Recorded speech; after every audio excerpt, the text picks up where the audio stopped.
Hello, everybody. Welcome back to Your Story, Our Lens. On my left, we have a special guest, Benjamin Hurley. He is going to be going for a seat in the Special House of Representatives, U.S. House. U.S. House of Representatives. And we wanted to talk to you about basically what that job entails. Like, what is that exactly? So your U.S. House representative represents you in Washington, D.C. He is the person that will vote on legislation, write legislation, try to bring money back to the district, basically represent a portion of the state. Like, for example, me would be Eastern Kentucky. This was the 5th congressional district. So I would be representing Eastern Kentucky in Washington. That's awesome. So, have you gotten to meet any of your opponents or anything like that yet? Uh, Most notably, I have not met Hal Rogers because every time that I go to whether it's a debate or to a certain special event, uh, it seems like he is too busy in Washington to be in his district. However, I've met other candidates that are running, and I don't really have an issue with them. They seem to be pretty nice people. That's cool. That's good to see.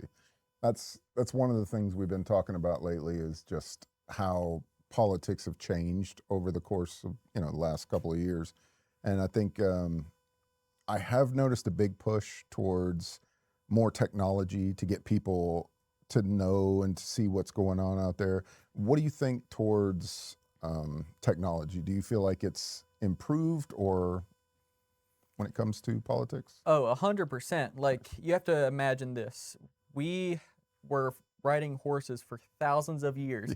And then in the last 100 years, we went from having horse and carriage to having a B-2 stealth bomber. Right.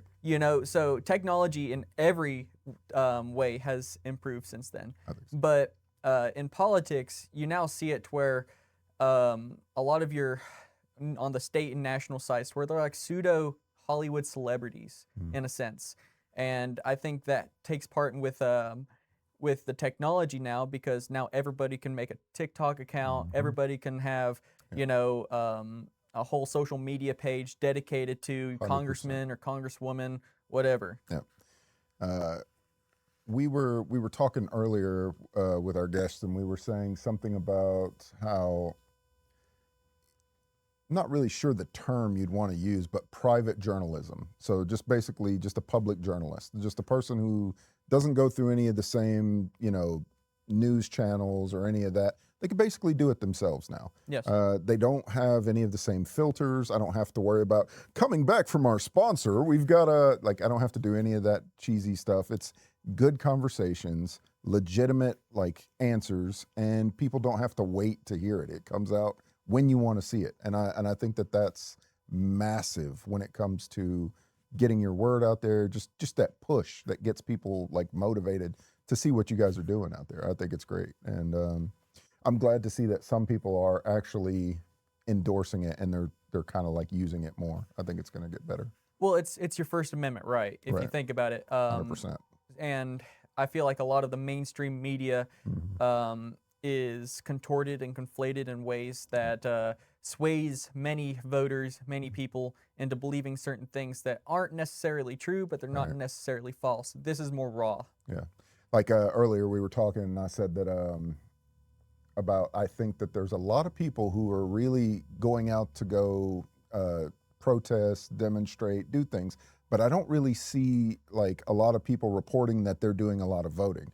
And you were letting me know that that's not really the case on that, and I thought that was really cool. What is your take on that when it comes to getting people out to vote? Well, I mean, I believe that as the older people get, some people realize that they need to be a part of the voting to get proper representation in. They become so experienced and wise enough to see that it does matter to get somebody in there. But I'm 25, and a lot of people my age and in my generation, they like to complain about a lot of these issues, but they don't go out and actually vote to actually try to fix these issues. I see a lot of that. It feels like It sounds kind of funny because we have a lot of people who say that they're very opinionated about the country and how they want things to be fixed. But then the simplest of things, like getting people to come out to like just the local races, like just doing, you know, simple stuff that's affecting them every day, it's very difficult to get turnouts. And it amazes me because you would think that that would be one of the most important things that you could ever do is the local stuff. I mean, the bigger stuff, you know, that comes later, of course, but the like local stuff, man, that's right, your next door neighbor, that's your, you know, it's really important. You don't really see a lot of people coming out to support it, and I don't understand why. Well, they're all important in many ways. Like your local government can only do so much. Correct. Especially local government mainly focuses on fiscal responsibilities. Your state focuses, actually, I believe state elections are some of the most important elections, even over federal elections, because your 10th Amendment is very clear on what the federal government it can and can't do. And whatever they can't do, it's given to the state to decide. That's why Roe v. Wade was overturned. Super, yeah. So, like, although I am pro-life, it's not my place to tell a person what to do with their body, basically. As a representative, the federal government can't. Right. But your state representative, however, they can make that decision. That's interesting.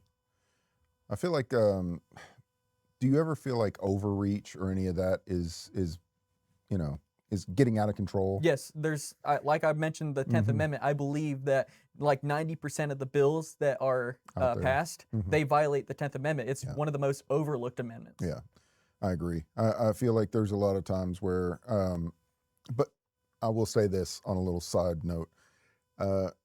My understanding of this is very limited, right? So I've never been in any kind of office. I've only got to hang out with basically our mayor, you know, our simple congressman around here, like just not congressman, but oh man. Well, to ease you on that, I've never held a political position okay, either. So, but you seem very, very knowledgeable about what you know on that, and that's very cool because I'm 45 and I don't know half of the stuff that I've heard you already say, which is great. That's what we need. We need more of that. Anyone who is like young enough to make a difference and actually wanting to make a difference, I think that the world needs to give way a little bit to let them do that. Like, because you don't see a lot of it. So I think it's real special when you do. Our country was founded on that. Yeah, 100%. Our founding fathers were in their 20s. Yeah. You have to remember that. Yeah. Like, you know, some of them were 21. You know, today that age is, oh, now you're allowed to drink. No, they were literally, you know, fighting the British, 100%. one of the biggest military and naval countries in the entire world. For sure. So. Yeah. So let me ask you this. What got you into politics? Well, I really wasn't involved into politics, especially after getting out of high school. I answered the call to serve in the United States Army, and one of the biggest things that I witnessed was an Operation Allies Welcome when we did the pullout of Afghanistan. That was a huge political disaster. It was a disaster in general, but it was motivated by politics. The Biden administration didn't want any new war fighting, and even though intelligence basically said that, you know, the ANA will defect back to the Taliban, he pulled out anyways, and it got Marines and troops killed. Yeah. And we also brought a bunch of refugees here that were not vetted, and then after they were given U.S. citizenship, they went and committed so many crimes. Yeah, so a lot of that was one of the biggest things that I seen that bothered me when I was in the military, but what influenced me to run for political offices when I got out and moved back here. I was gone for 6 years, and I moved back to my hometown of Phelps, Kentucky, and all I seen was regression instead of progression. Things have only gotten worse here instead of better. It feels, it depends on where you're at, but yeah, it definitely feels like there's been some big dropbacks for sure, especially when it seems to be how bad it's polarized. Like, you know, you have one side that's looking at it.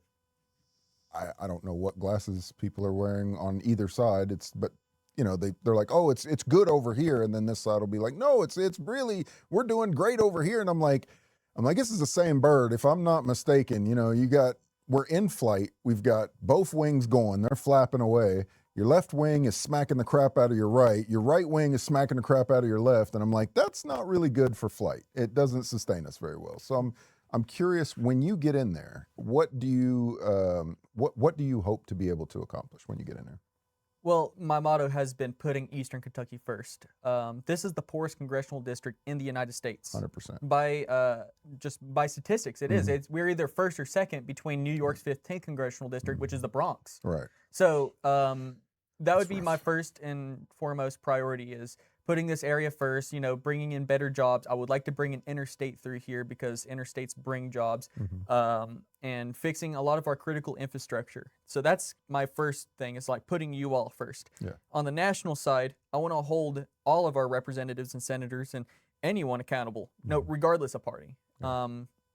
One of the things that I've noticed is that, and I noticed this at the debate that I had with Democrat candidate Ned Pillersdorf, is that it seemed like he didn't want to hold his own party accountable for things, but yet he wanted to criticize the Republican Party. Right. All right. Regardless if you're a Republican or Democrat, if you do something bad, like, you should be held accountable for it. 100%. Yeah. So that's where I'm going to start with, is regardless of party, we're going to hold everyone accountable. I like that. That sounds really good. Now, I have heard some of the stuff that you were saying, and your ideas are brilliant. I don't care. I was like, this is crazy. Okay, so how much pushback have you gotten from some of these ideas? And if you don't mind, let them know what you had said at the Meet the Candidates. I haven't had any pushback on what I said at the Meet the Candidates event. I don't think anybody is against your congressman making less money instead of more money. Right. So, just to touch on that topic, I have pledged that I will match my congressional salary to the median household income of this district. I believe that if I'm making $14,000 a month and the people of my district are struggling to make ends meet, I can't justify that. Right. So what I'm going to do is I'm going to match it and then put the rest of that money into a community fund. That community fund is going to fund things around this area that, say, the local, state, federal government doesn't want to pay. I'll pay for it. So, wow. And that's roughly around $130,000 a year, Yeah. unless if I bring in better jobs and raise the median household income, then that amount will drop, because guess what? My paycheck's going to go up because your paycheck's going up. I love that. That should be, I don't understand why that's not everywhere. Why is that not a thing everywhere? That is brilliant. So how would you enact that? If you got elected today, right? Let's say that everything goes perfect and you get in there. What would be your first steps? If a politician tells you that they have like a day one plan, they are lying through their teeth. I'll just be honest with you. That's the truth. I like this guy. That's real. What's going to have to happen is that I'm going to have to get a staff. Hal Rogers already has a staff, and I would like to keep a lot of them because they do good things around the district that they represent. But, there's going to be some growing pains, and maybe I might want to cut a couple people that I just don't think is a great representation of this area. Yeah. So we're going to have some, before anyone sees any true growth here, you're really going to have to wait. Let me get my office and administration set up on and prepare that. So I'd say give me like 3 months, and then the first thing I'm going to do that I can control is on that paycheck thing, right, that I mentioned. That doesn't have to be enacted by any legislation or anything like that. It's an allotment. That's cool. I can create a separate bank account. We'll have a website put up, and we're going to upload bank statements showing that the money's going into that bank account. And any local or state official that says, hey, this needs to be done, or say if it's like the American Legion reaches out to me. Like, say American Legion Post reaches out, hey, we're having this event. We are short $4,000. Okay. I'll help you all out. That is so cool. We are going to be keeping track of this because I think that that's amazing, and I think that you're going to be turning so many heads with that. I mean, that's like one of the smartest things I've ever heard. I'm being serious. You're going to turn some heads. There's going to be some people that's like, hey, you're making us look bad here, guy. You're doing it right. I look forward to seeing that. I think that's going to be awesome. So far, has anybody said anything about that at all to you? only positive things That's on fine. that. I've gotten some, I guess, criticism for something that I proposed called PIMRIP. All What is right, that? it's the Post Mining Reclamation Infrastructure Permit. So one of the biggest hurdles that we deal with here to get any business is the topography. We have so many mountains in eastern Kentucky, Appalachia. and because of that, it would be, if you're a businessman, you would rather pick somewhere that has flat land to build your business than cutting into a mountain, because guess what's going to cost more money? Right. Cutting into the mountain is. So essentially what this would do is it allows surface mining to be conducted a little bit differently.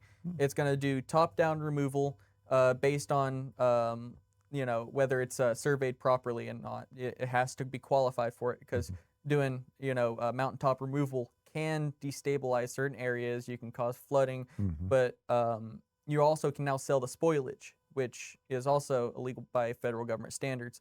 If we were to allow this permit to remove the spoilage and sell it, and then put that money towards critical infrastructure on the property, say roadways, drainage ways, electrical lines, water lines, and then the property is sold to local, state, federal government, or to a private investor to build on, then you basically just streamline the entire abandoned mine lands program, and it's not funded by the federal government. It's funded by the actual mine company or the land leaser, based on the critical by selling the spoilage. Yeah, I think that's a bold stance as well. That's a really good one. Now, on something like that, to cut back again, you did say you wanted to bring an interstate here. Yes. Like, now, are you ready for the? So, here's my only complaint to that one. Yes. We've been doing a lot of, like, have you ever heard of a GLOW? It's basically a women's group. They go around and they try to stop and prevent sex trafficking and a lot of different things like that. And interstate, we already have we're in the top 10 of places that are human trafficked. Yep. I mean, it's awful. You're right.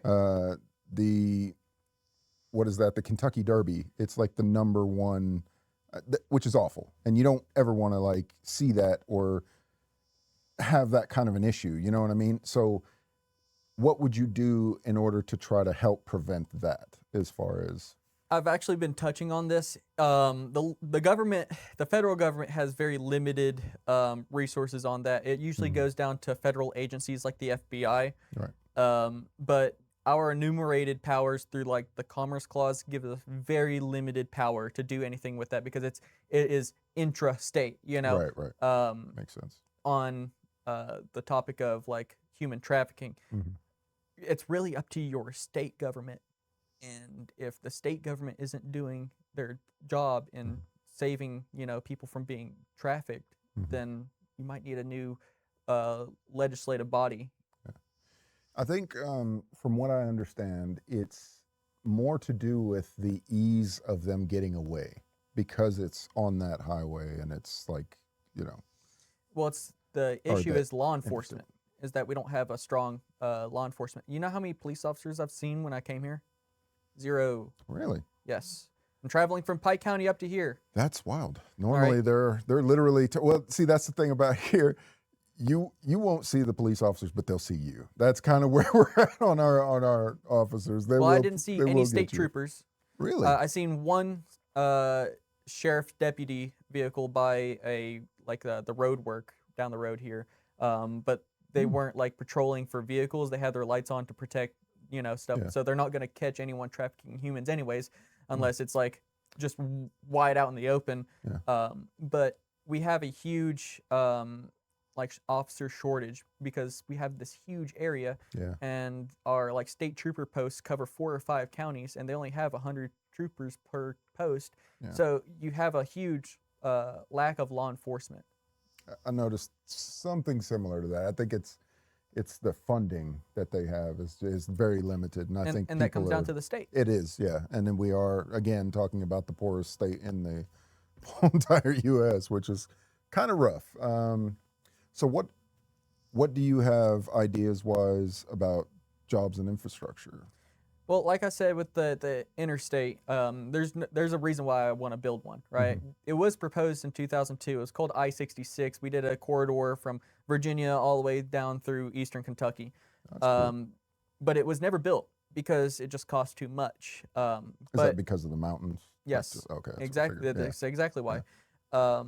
But you know, the thing with like an interstate is that because it's between states, it helps with major manufacturing companies for import exports.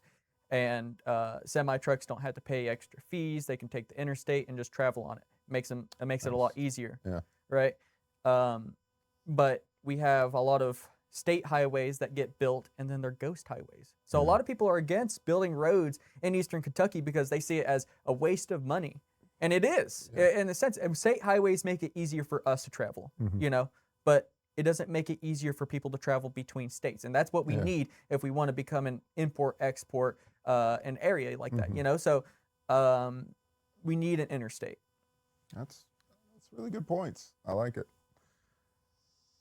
So since you've been doing this, has there been any companies or anybody that's tried to help support or to endorse you in any kind of way? Is there? I have like some endorsements from small groups, but I don't take PAC money. I don't take any corporate PAC money or You're my donations hero that right way. now. You're my hero right now. This is crazy. Well, I believe that I fund my entire campaign. I do. It's twice. That's twice today. Let's go. Let's go. That's twice. That's you and another guy that just said that same thing. That's impressive. But I like I said, there's too much money in politics, and I really don't want people to basically buy me by making huge contributions to me so I could win my campaign. And then once I'm in office, they're like, "Hey, remember I donated $10,000 to you? Maybe you should push for this." You know, I just can't agree with that. Yeah, I'm 100% behind that. I think that's awesome. It's rare to hear somebody say that, which I am very proud of you for saying. Wow. That is. Well, hopefully I've made it abundantly clear that I'm not controlled by money. I don't like money. You are definitely not the typical person. I like this. I really do. I like this a lot. So that's so wild. What kind of companies would you like to work with? There's a good question to go with that. I don't have any companies in mind in the sense of like what do you think handpicking. What do you think would be a good fit for what you believe in? Something that is small scale manufacturing. There we go. Because, like I said, topography is an issue. We can't just kick up Pim Rip overnight and then they could start cutting these mountains, getting it prepped. We need manufacturing now, so we need to use the available land that we got, and instead of building these huge Amazon-style warehouses, we can build smaller warehouses that do that. And I would also like to push to bolster the small businesses and try to find ways that we can fund them federally. That's awesome. What's your favorite? This is a random question for me. What's your favorite American company that you've seen that you think has like kind of revolutionized, in your eyes?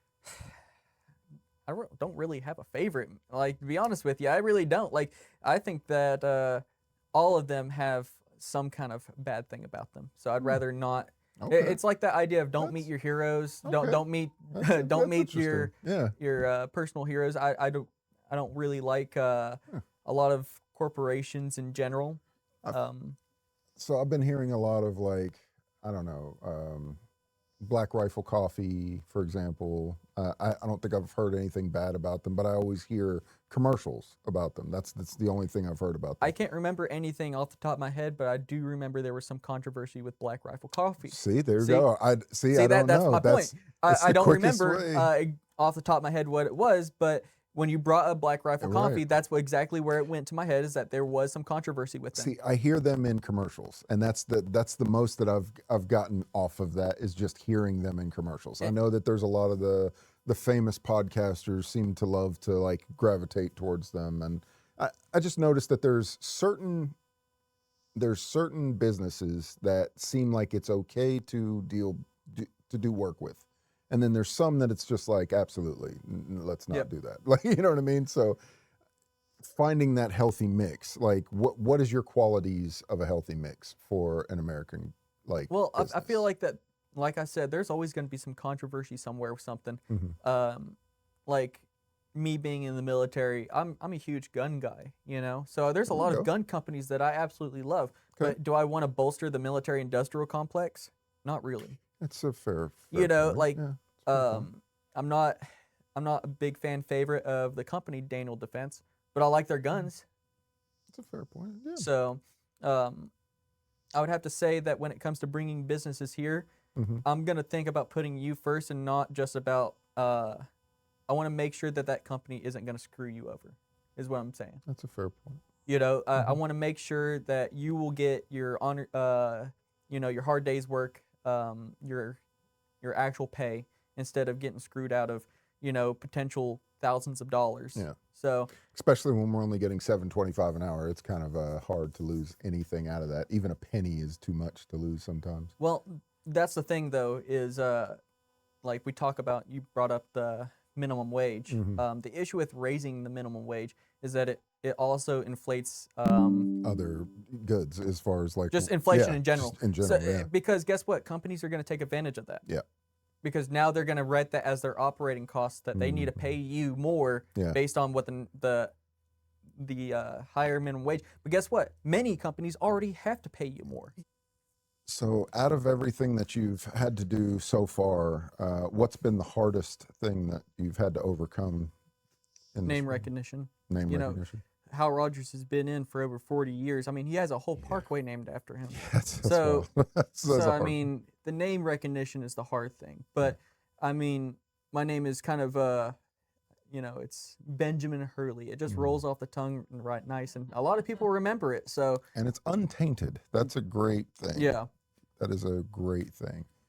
I think we're at a point in life where, you know, when we were at that meet the candidates thing, there was a gentleman who got up there, and his whole running platform was, "I'm not in the Epstein files," and I cracked up laughing. I just laughed so Yeah. hard. I was like, that was the best. I really did not expect that to come out of his mouth. I was like, he's got my vote. That did it for me because that was funny. But we're in a point now where just, you know, if your name is pristine, you're keeping your nose clean, you're doing all the right things, you've got military service underneath your belt. I mean, it's typically what you're looking for, you know? You got great ideas. You're really out there doing your thing. I see you actually trying. You're utilizing all the new tech to be able to get your name out there. I think that guy's got some trouble, man. You've got some heat coming for him. That's all I'm saying. That's a good step. the another hurdle with that though is the average voting age in this area is like 45 and up. Yeah.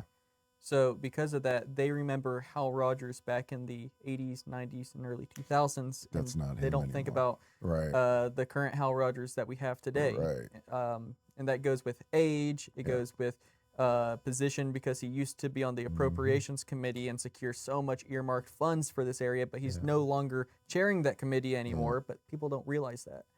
So you've kind of got to break that up then. I do. mean, that's good. But you know, that's why I'm bringing it up here today is to realize that he chairs the subcommittee of justice, science, and commerce. But we don't see a lot of justice here. We don't see a lot of science, and we definitely don't see a lot of commerce. Right. So Yeah. it begs to question, like, Where's those funds going? exactly. That's a fair point.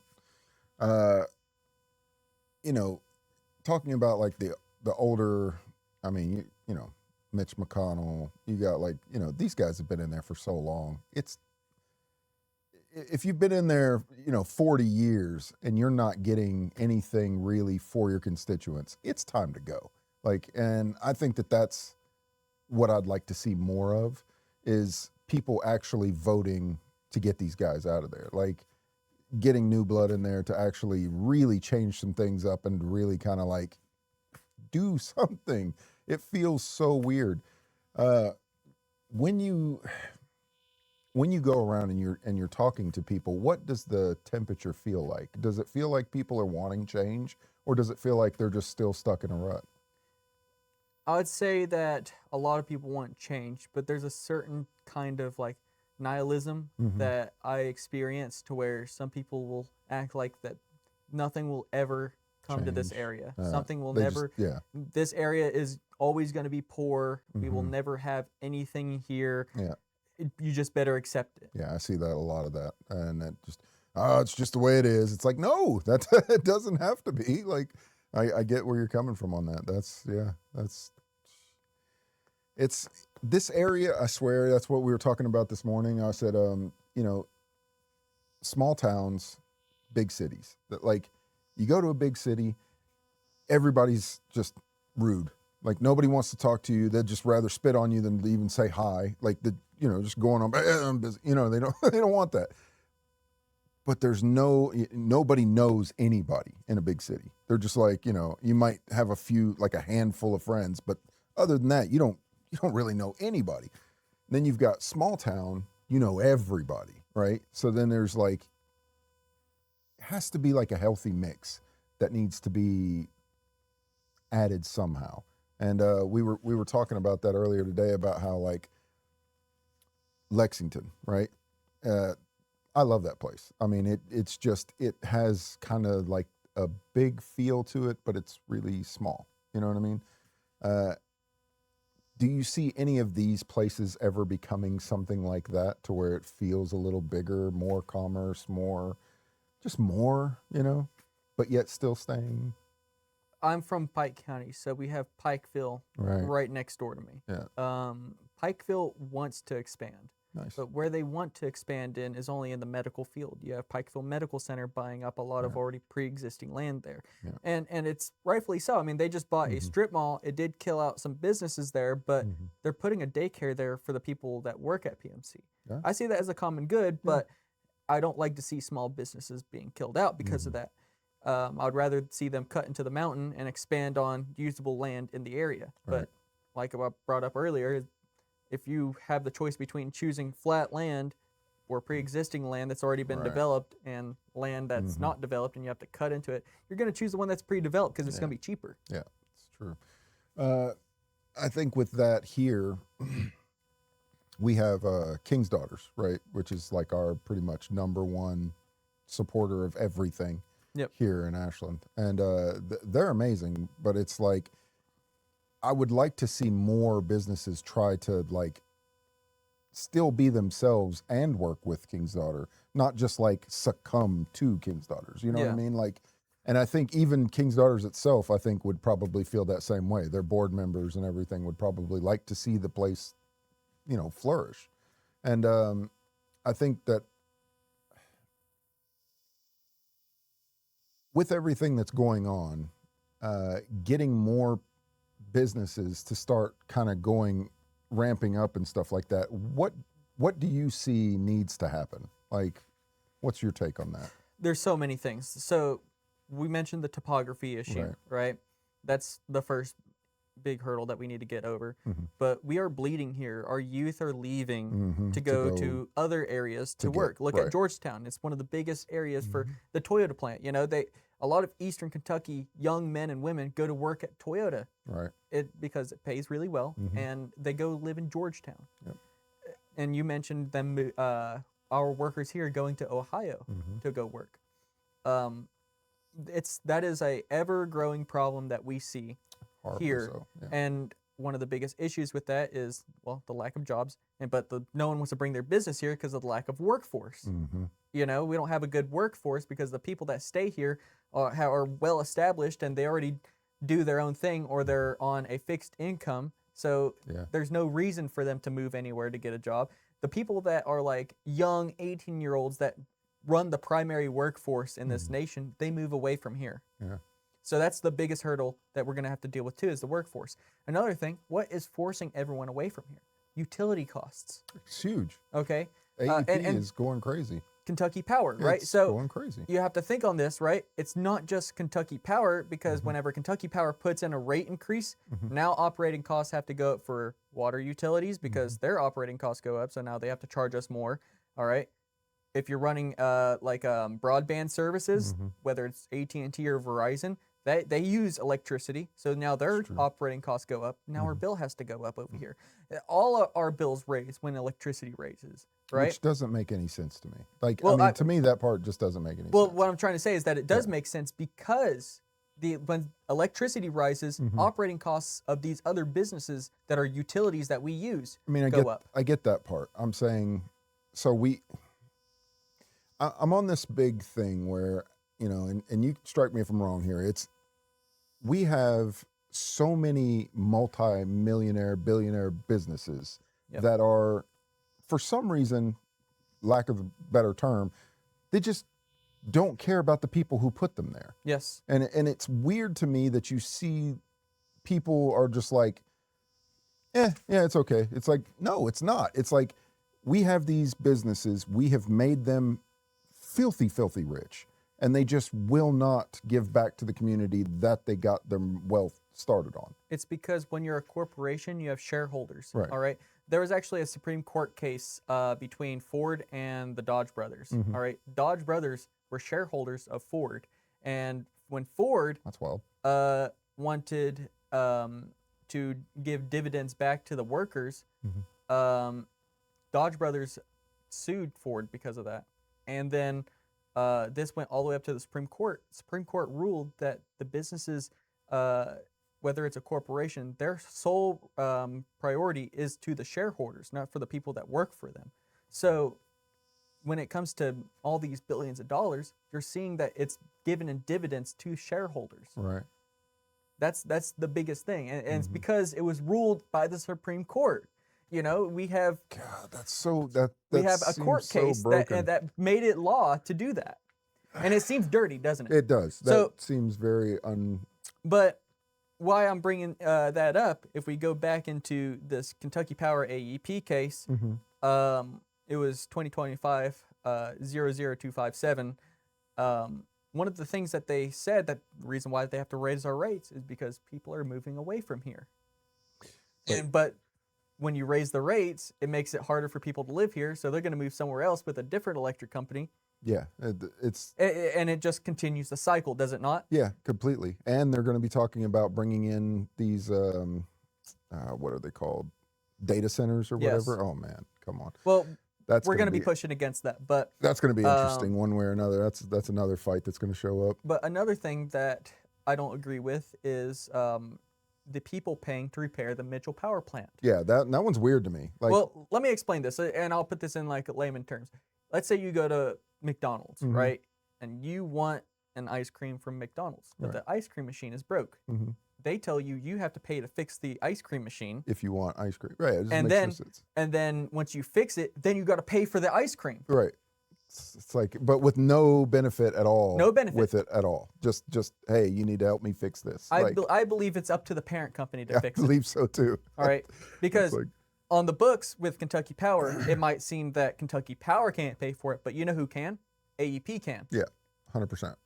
So that's a huge thing as well. But I believe that what we need here in Eastern Kentucky is our own coal-fired power plant, Right. instead of going to the OVEC plants in Ohio or the Mitchell power plant in West Virginia. One, it would give massive amounts of jobs. Yes. I mean, you're talking about huge infrastructure changes where people would just start to influx of money throughout the towns, which could definitely revitalize the place. As soon as that starts to happen, you start to see more growth in the town. It feels like they're cutting off their own head by doing this. Like, I mean, they're literally not giving us an incentive to want to keep doing business with them as a company. It's, I'm kind of wondering how,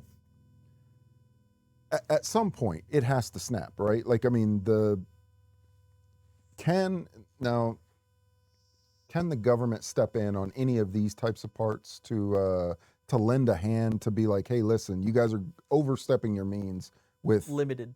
Very, it's very limited. But something that I would do that our current representative is not doing is I'm going to urge the FERC to look into their transmission companies. So AEP is by definition a monopoly, right? That's what I'm wondering. Yeah. They own the transmission companies that makes the electricity and then sells it to the consumer companies that they also own that give the electricity to us. So the FERC would investigate the transmission companies. If they're artificially inflating the rates and selling it to the same company that they own, then what's going to happen is that information will then be given to the state PSCs that AEP operates in, and they would make a decision on that. And then it would go up to the state legislator if they want to impose any restrictions or any fines, what have you. That's a tough fight right there. But I would love to see that one actually start to take shape, because I'm wondering why they're not stepping on that, why they're not trying to help out on I'll tell you why. Hal Rogers received AEP donations. Check his FEC report. I was the one that broke that. That's ridiculous. So, and it was, yes, it was a couple of years ago, but this has been going on for decades.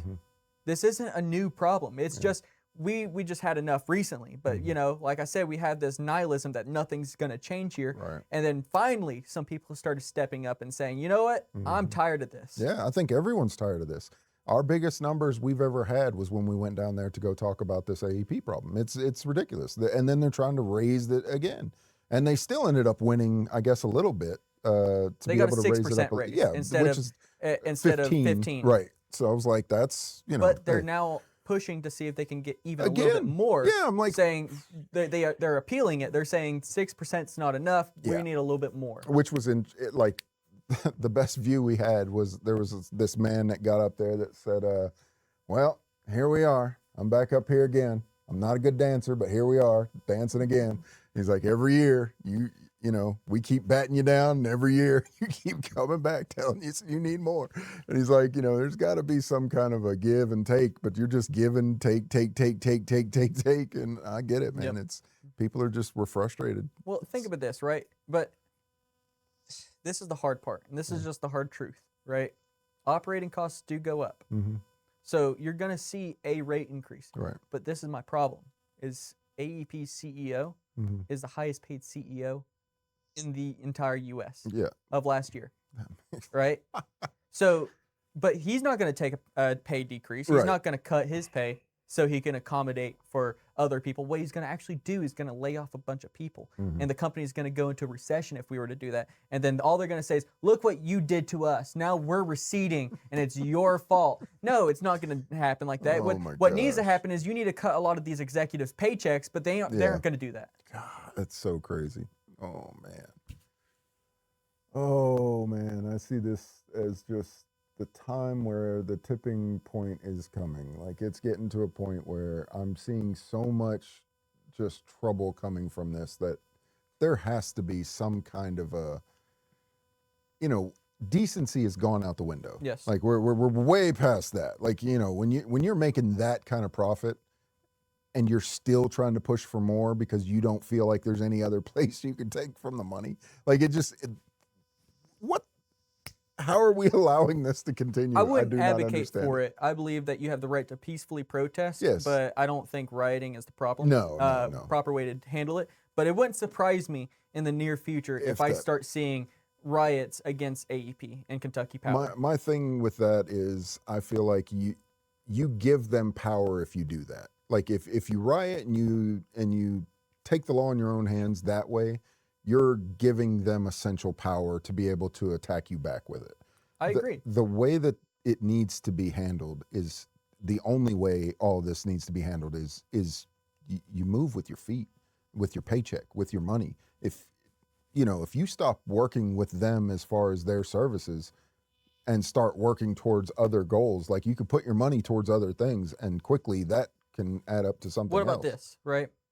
On the state legislator side, we can advocate for our legislators to push for bills that would, instead of give them immunity into certain areas, now it's more of a competitive market in Kentucky for, say, like electricity companies. And then I, as your federal legislator, does networking, like I brought up earlier, networks with many energy investors to see if we can get another company here. Yeah, for sure. I could see someone like I would love to see a co-op. That's what I was about to say. I would like to see, like, Tesla or one of these, do a one of those power plants that they have, the what is it called, the Gigafactory or something like that. Well, hold on. So we can talk on. I want to become energy independent in many ways, like not just in coal, because I believe that if we put all of our eggs into one basket again, it's just going to take one bad administration to ruin it. right? So That's a I fair want to point. see multiple types of industries here, and if it's energy, I would like to see many different types of energy industries. It's actually kind of cool. But what we need to realize is, and do a little research on it, what type of coal-fired plants are the current ones that we use?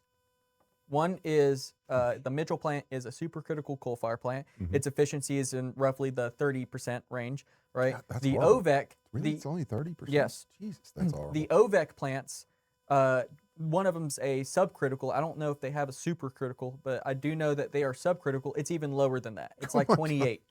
All right, Woo! that's extremely low Yeah. per ton of coal. Because Yeah. you know, if you want to talk about EPA violations and stuff like that, That's a whole nother monster in itself. like yeah. you have to put in all these scrubbers and stuff, and that's Right. expensive. That's one of the reasons why Big Sandy was shut down in the first place, Right. is because it just cost too much to retrofit it so that it's clean. Yeah. Right. But it's still a first generation supercritical coal fire plant. It wasn't as efficient. Yes, it produced a lot of. It was like 800 megawatts. Yes, but look at the size compared to what it actually had in it per ton of coal. Its efficiency was in the 30% range as well. And it was a first generation supercritical coal fire plant. Yeah. So this is what I want to do. I would like to bring an ultra supercritical coal fire plant here. All right. That is the like state of the art, highest rating type of coal fire plant. It is clean and efficient. So it's roughly in the 50% range. All right. Nice. So your per ton of coal, 50% of that is burned efficiently to turn a turbine. And it's not just blown out. So that would help us out tremendously. The only issue is that they're billions of dollars. Now, working with a company, like I said, I don't like any corporations, but I understand you got to give and take. If I can get energy investors to be like, yes, I support this, I'll put up this much money, and then going forward from that, we can be like, state governments are going to subsidize this amount, and then the federal government's going to subsidize this amount. Then we could get something like that built, and then it would employ so many people, and it would alleviate a lot of our energy costs. It'd be massive. I think just in infrastructure alone, just as many jobs as that would create would be just such a massive increase to, like, you know, you're talking billions of dollars going right back into it. Like it would just cycle itself. Yeah, basically. because you're not just paying that billions of dollars and it goes nowhere. Yeah. You're going to be bringing people here to 100%. build something like that, Yeah. and they're going to get paid those billions of dollars massive to build jobs, these. massive you know? jobs, influx of businesses seeing that money.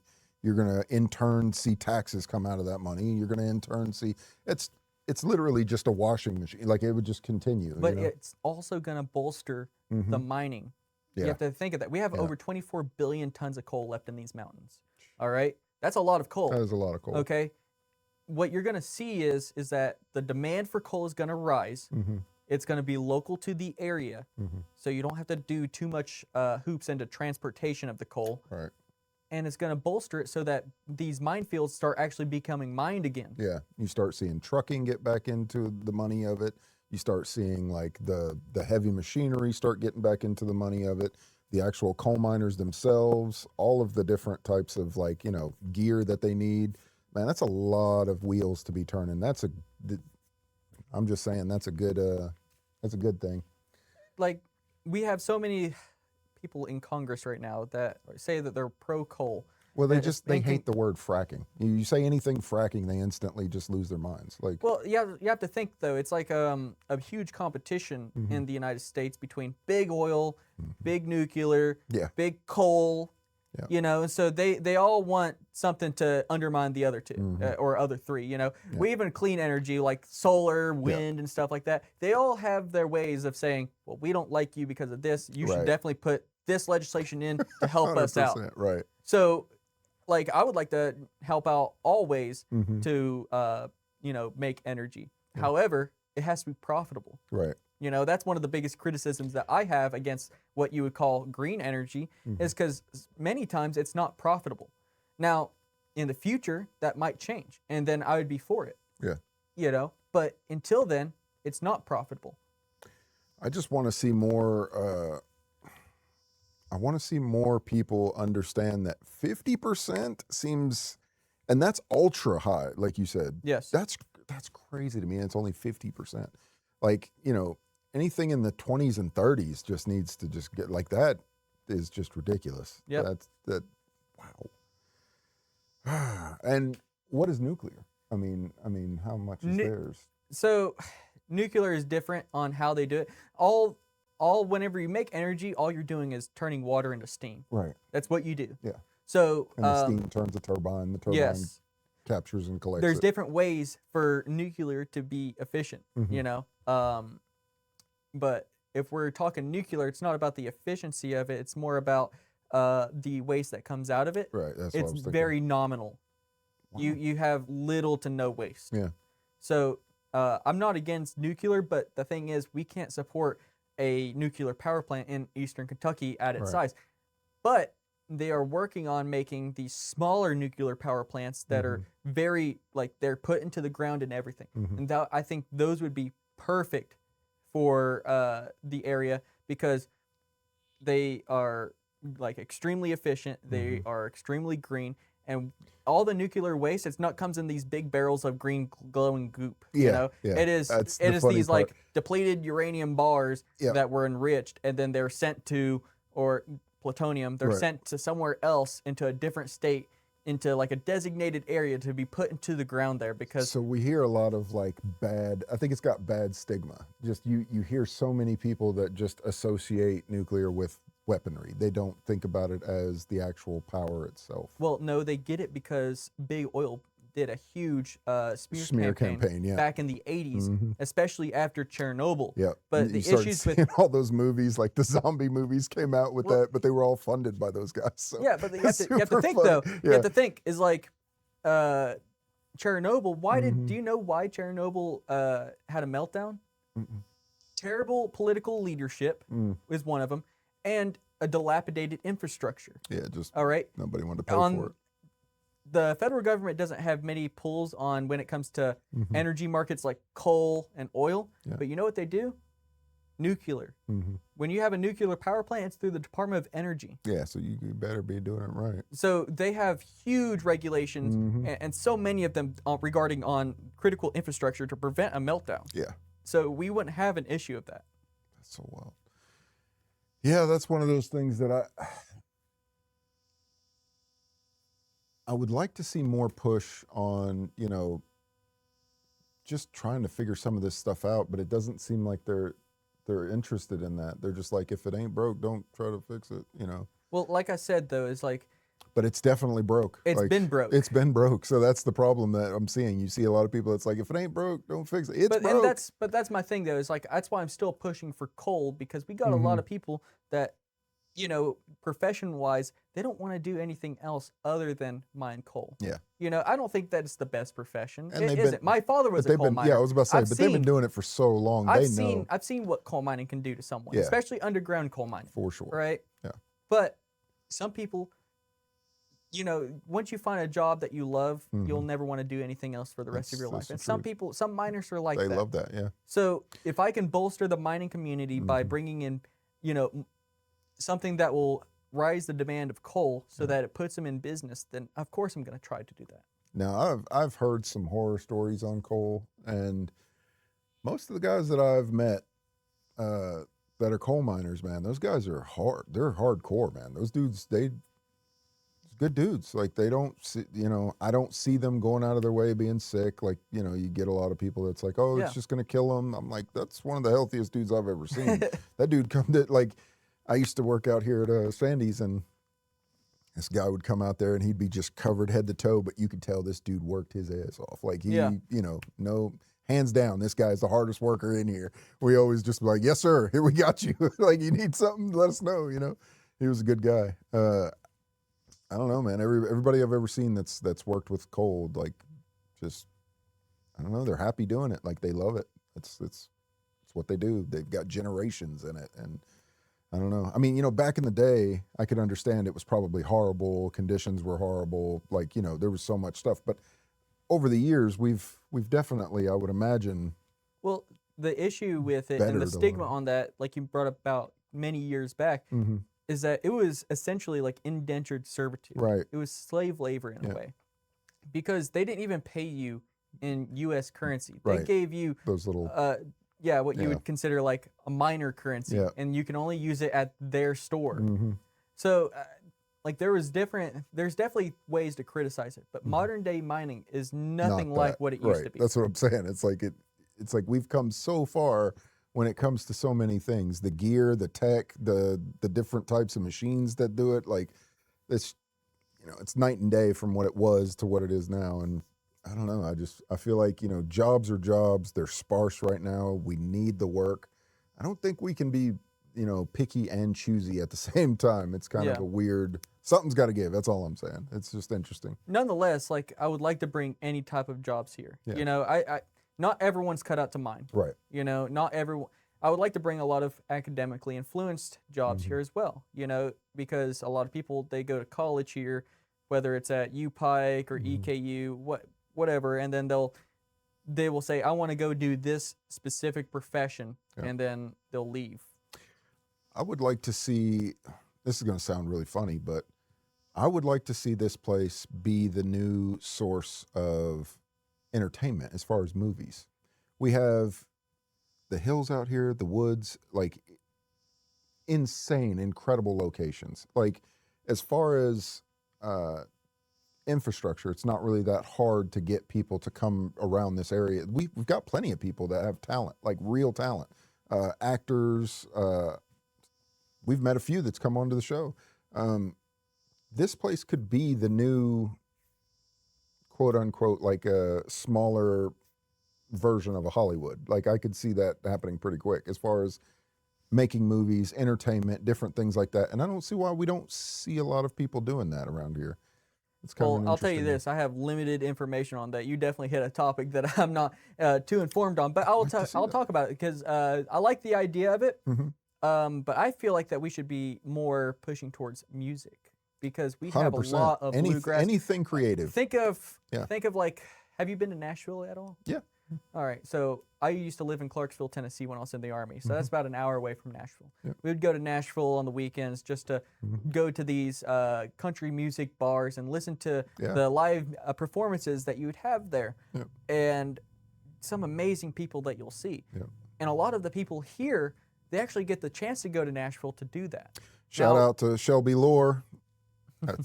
He needs to be famous already. I don't know how he's not. But what I'm trying to say though is like I would love to see something like that here, to where people that are from here that are musically inclined that know how to pick a guitar come here to play music For sure. because it's their home. And also shout out to the Bluebird.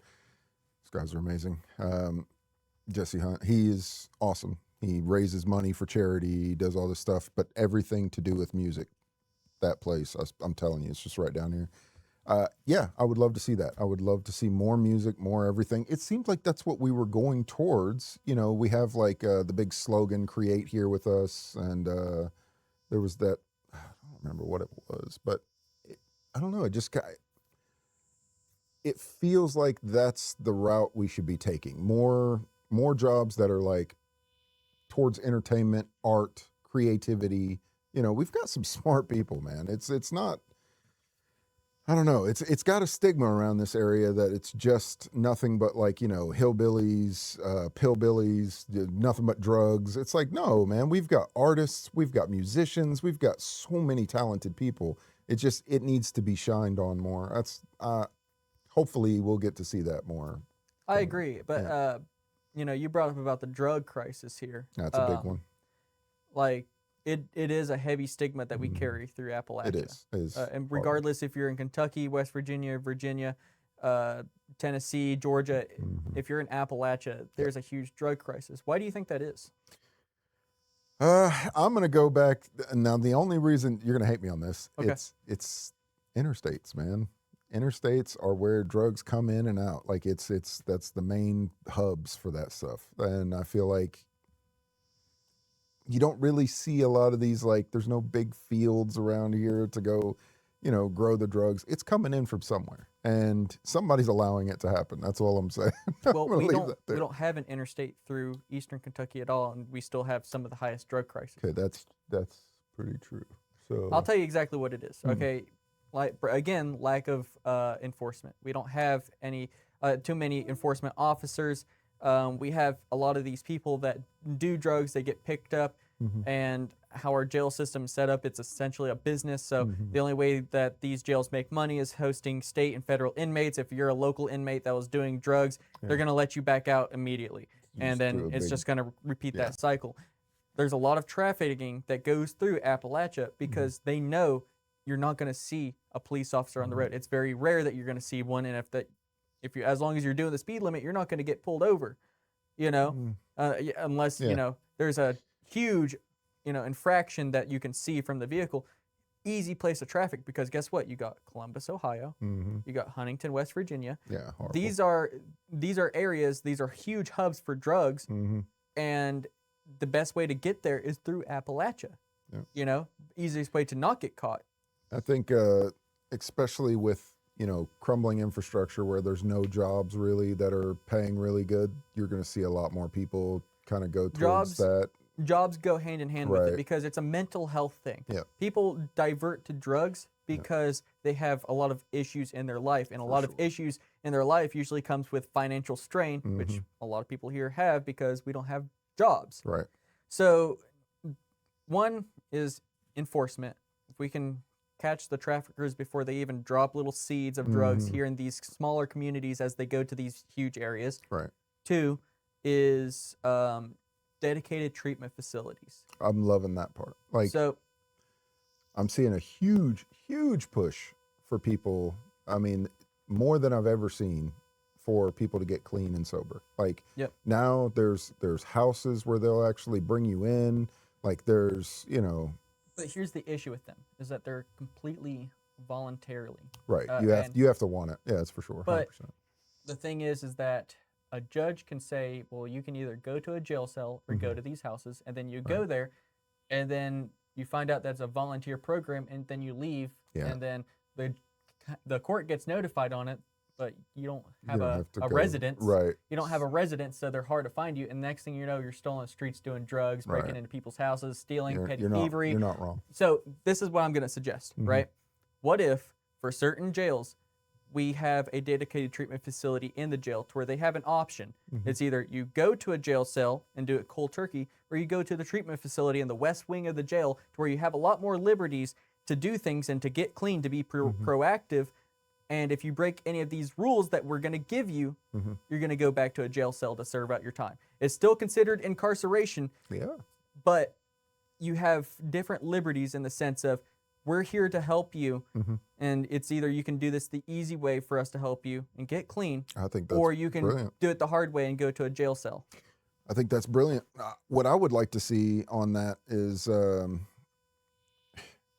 people, when they go to any kind of incarceration, they feel a sense of separation. They are no longer a part of the community around them. You're right. And when they get out, they still feel that separation sticks with them forever after that.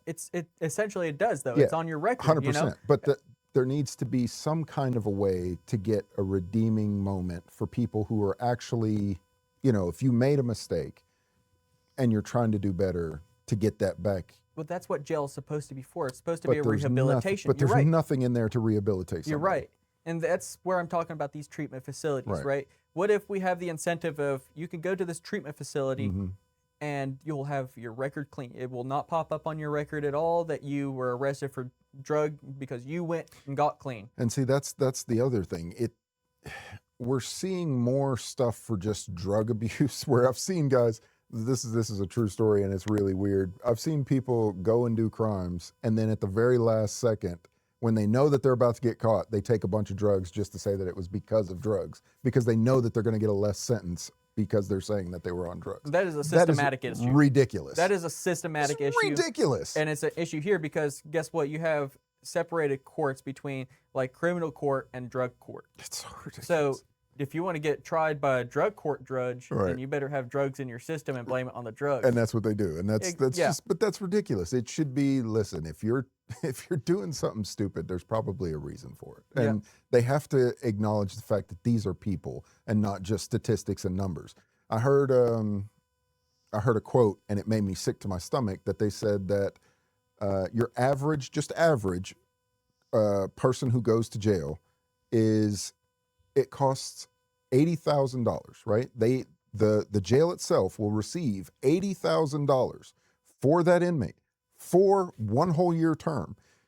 If that person was out on the streets, they would not make $80,000 for that person. Like, that person would not be able to make $80,000. So it incentivizes them to lock them up more than it would to just get Not them always. a better job. Like, that's ridiculous. Not always. It depends on, like I said, it is a system built like a business, right? The jail has to make some money.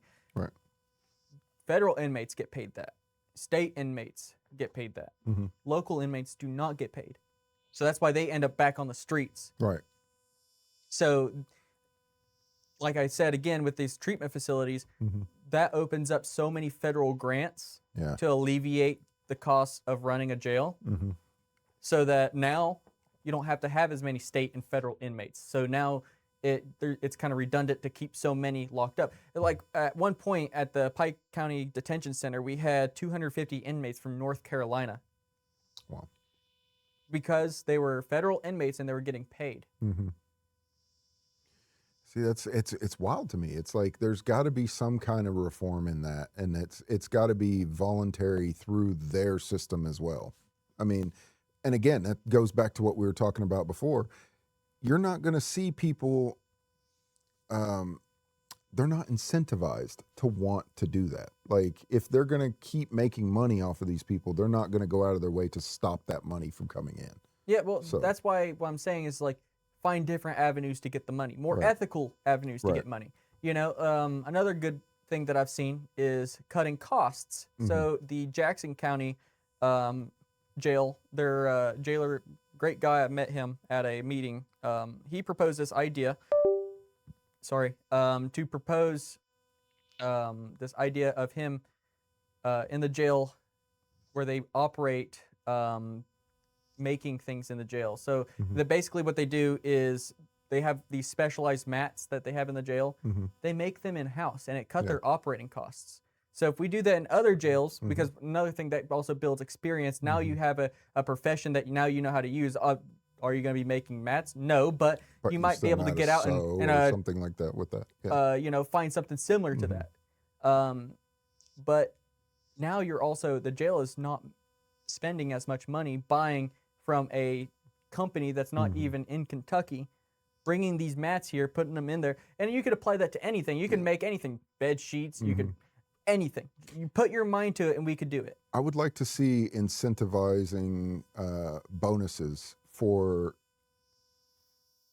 like, people who get out of prison that stay out of prison. So, like, if a person stays 6 months to a year out of prison, no jail, no nothing, they just keep going, then they get bonuses for that. I think that would incentivize them to make people want to, like, get them better services. The problem with that is, where's that money going to come from? I mean, the same place that it's coming from to keep them in there, I guess. Like, So, that's the only way that you could see it. So from the federal government or state government. So our tax dollars paying someone to just not do crime. I mean, at the same point, we're doing the same thing, but in reverse. We're paying people because they are doing crimes. Like, so what's the difference? One, people are not going to be doing crimes. Well, so what I suggest is, why don't we put that money to good use by funding certain programs for them to rehabilitate after they get out, or vocational classes so that they can get a job when they get out. 100%. I think Instead of just giving them money to do whatever you want with. No, that's smart. We fund programs for them to be a part of. The more that people can come out and be a part of society, the more they're going to want to invest back into society. They're going to, it's just, that's hand in hand. I think that's 100%. I would like to see that. Like, so there's many, and it doesn't even have to be right when they get out. Why don't we do that while they're in there? Still in there, right? You know, 100%. We have vocational classes for, say, I don't know, carpentry. They learn how to build something that maybe the jail needs. Say they already need to make certain repairs in the jail. Yeah. They get those skills and learn them hands-on, and then they make the jail a better place. I think the main problem with that is weapons. Like, people are going to start turning stuff into weapons. I think that's the biggest issue for some of those issues. This is the thing, though, is that you need better oversight. If a jail has weapons in it, then then that's the jail's fault on oversight. Yeah. You know, we have so many ways now to see a weapon on somebody. You can do X-rays. You can have them walk through, you know, a metal detector or an X-ray machine before they go back to their cells. And It's actually sad how that literally is hurting their own cause. It's so stupid. It's so dumb. you know, like, It's like, ugh. and you know, not all jails are like that. Yeah. A lot of the issues that you see where inmates are fighting back with weapons and stuff are like in jails at like Supermax, where they have became to the point. Like I have this idea of hope and expectations. I hope everyone can rehabilitate, but expect there to be people that are just way too far gone. Yep. You know, some people in these Supermaxes are way too far gone and they don't care. They know that they're too far gone. Yeah. They're going to, Especially when their time is like, you know, some of these guys, they're getting more time than they are years old. exactly. So you're just like, At this point, you know what? Just screw it. I'm going to do whatever I want while I'm exactly. here. I'm going to Yeah. have fun doing it. So those are the people that we need to like really look after. But if you're looking in Pike County Detention Center, where a lot of the crimes there are either petty thievery or drugs, right. you won't have a huge issue with weapons. Yeah. But that doesn't mean that you won't have an issue. You should still have the expectation that some people are still bad gonna be- actors and they will try to make weapons. That's so true. you should screen them. It's a good point. It's a good point. So, out of everything that you have seen so far, what do you think your odds are right now?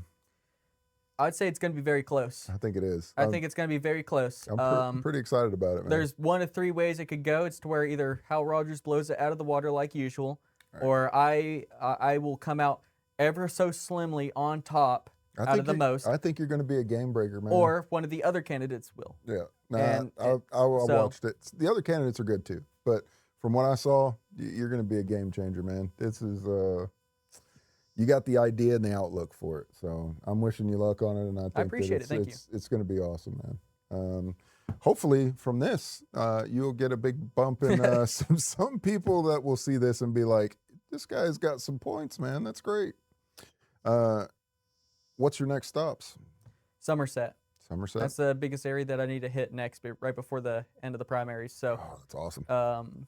I think that I've traveled all across Eastern Kentucky very extensively and talked to a lot of people. I've been up to here in Boyd County quite a bit too. I've been in London quite a bit. Yeah. So now is Has next. anybody told you your numbers or anything like that? They don't do polls in the sense of like by like a national poll tracker. That like for the example like the president. But what I have done is there's certain smaller groups that done polls, and there's an app called ActiVote that does a poll. That's cool. And I'm polling extremely high. Let's go. Extremely high there. Yeah. Now, the thing is people that usually vote for Hal Rogers, like I said, are 40 and Just above, older, and right. they don't use technology, so they're going to go and put out their vote anyways. But the people that do use technology, they all seem to have the same consensus that we need someone different, we need someone younger, and I like this guy's ideas. I love it, man. That's what we're trying to push right there. I hope people see it. Those of you guys that are seeing this, go out there and vote. When is the day that you need to? May 19th. May 19th is the time, guys. That's for everybody. If you're seeing this, get out, move with your feet, vote. You got this. It's been a pleasure to have you on here, man. It's been a pleasure being here. I hope after you win, are you going to come back and see us? I actually made that same promise to the No Sugarcoating podcast. So I'll tell you this. If I made that same promise to them, I know you're going to be busy. So if I made that same promise to them, I'm going to make the same promise to you. So I will come on the show if I win. There we go. That's all I want to hear. Let's go. Hear of you next time. All right. You'll get her. Well, I look forward to it, my friend. It's been a great show. Thank you very much. Thank you. To everybody out there, thank you. Get out there and vote. Later, guys.